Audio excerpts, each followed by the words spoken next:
Necha yil bo'ldi turmush qurganinglarga? 20 yil bo'lib qoldi. Yaxshi ko'rasizmi turmush o'rtog'ingizni? Yaxshi ko'rishda emas. Endi aytayman, kechqurun aytdimki, mana shu meni uyim remont qilib bersa bo'ldi dedim-ku. O'zi yaxshi ko'rasizmi turmush o'rtog'ingizni? Endi yaxshi ko'raman. Nima uchun yaxshi Aytganimni ko'rasiz? qilmaydi, o'shaning uchun yomon ko'raman. Nima uchun yaxshi ko'rasiz?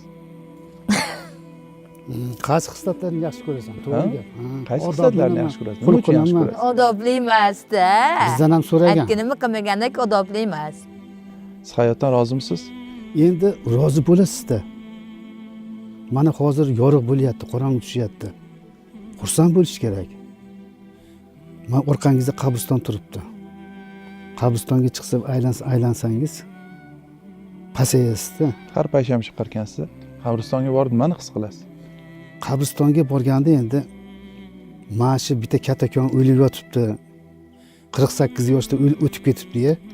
Men shuni oldida kimman? Bitta rabotchiman dedingiz.